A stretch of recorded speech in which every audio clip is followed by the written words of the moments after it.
Hosted by you/Colton011000.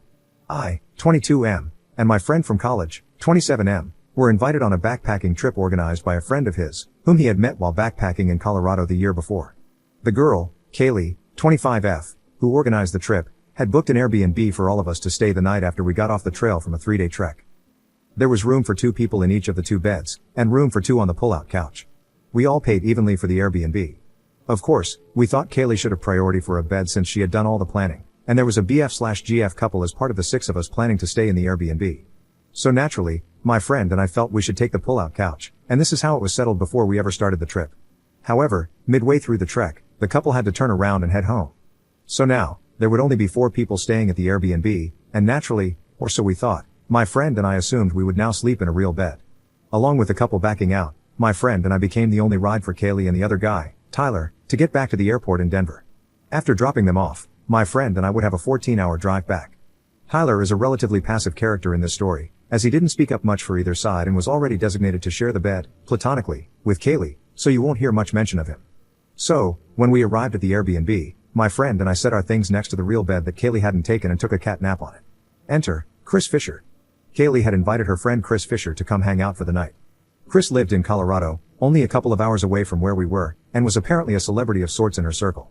So, Chris came in, said hi to Kaylee and Tyler, and was briefly introduced to me and my friend, responding with a simple "what's up" to the introduction. Chris then started chatting with Kaylee and Tyler while my friend and I went into the room to organize our luggage.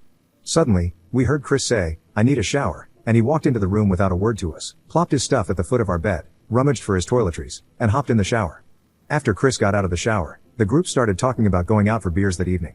But knowing we had a 14-hour drive ahead of us the next day after dropping Kaylee and Tyler off at the airport, I told them I was going to stay back and get some sleep. Chris had left his bag on the bed, so I moved it to the counter in the living room so he wouldn't forget it. According to my friend, he spent the entire evening in Grand Lake with the biggest douche he had ever encountered. Fisher couldn't stop talking about the obscure world records he had broken or set in the world-renowned sport of ridge running, including his records for the most elevation gain in a day by repeatedly going up and down a particular mountain. Kaylee was apparently eating it up, utterly starstruck. If you've seen the movie The Other Guys and remember how everyone reacted to The Rock and Sam Jackson's characters, that was exactly Kaylee's demeanor, according to my friend. After returning from the soul-sucking outing, my friend was more than ready to bid Mr. Fisher adieu and never see his face again. Unfortunately, that's not what happened. Kaylee was furious that I was still in the bed. She wanted Chris to have it and brought up the fact that my friend and I were originally designated for the pull-out couch. My friend stood up for us, arguing that not only did it make sense for us to take the real bed since it was now available, but also that Fisher hadn't contributed anything for the trip. We weren't even told until the last minute that he was coming, and most importantly, I was already asleep in the bed.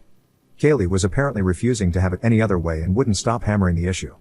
Finally, Tyler came and woke me up to sleep on the pullout. It was around midnight, and we needed to be out by 6 a.m. I stumbled into the kitchenette in a sleepy stupor. This is where I got a real taste of the douche that is Chris Fisher.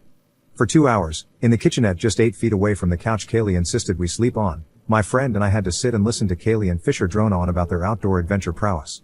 They kept boasting about how great they were at skiing, snowboarding, and setting fastest known times on trails. I had no idea until that moment that vacation activities could be such a flex, but they proved that one could make them their entire personality and the pinnacle of their life's accomplishments. Looking back, I should have chimed in about how I hiked the Matterhorn in Europe, but they probably would have countered with how they went to Europe too, only harder. My friend was staring at me, seething. He hated that they woke me up, hated that they kicked us out of our bed, and hated the added insult of them having the audacity to chat for 2 more hours right next to where we were supposed to be sleeping. About an hour and a half in, as he continued to seethe, he subtly gestured for me to check my phone. I opened it and read, "Let's ditch these pricks."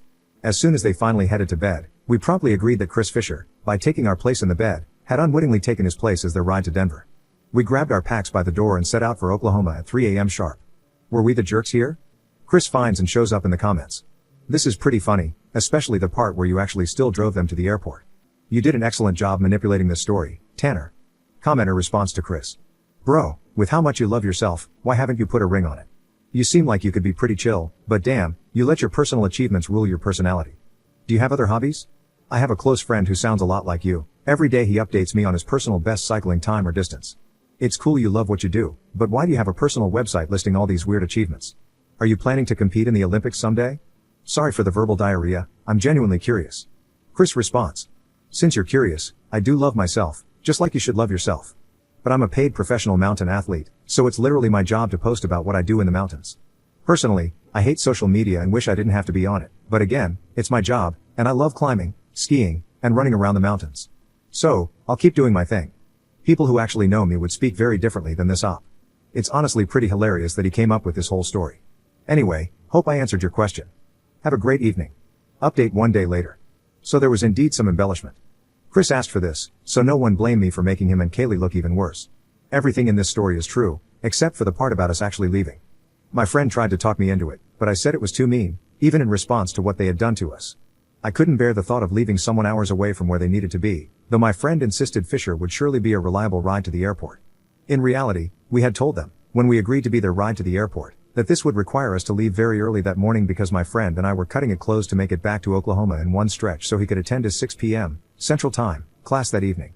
So, even after being treated like dirt, even after they slept in and lollygagged all morning, causing us to leave about 2 hours later than we needed to, we still drove an hour out of our way to take Kaylee and Tyler to the airport.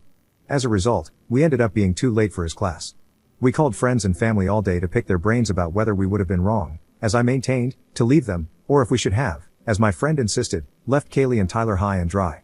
We got mixed reviews on that. We had completely forgotten about the whole scenario until today, while driving to another new adventure and reading Am I the Jerk posts, as we love to do on our car rides. That's when we realized this story would be perfect for this forum. Of course, we weren't posting in a forum called Would I Hypothetically Have Been the Jerk If I Had Done the Thing I Thought to Do but was too nice to actually do, so we had to add the alternate ending we've always wondered about. So, sorry for embellishing, Chris, but I'm not sure how the reality paints you in any better light. The truth sets us free, I suppose. Commenter. You're the jerk for not leaving them there and making me read this update, lol.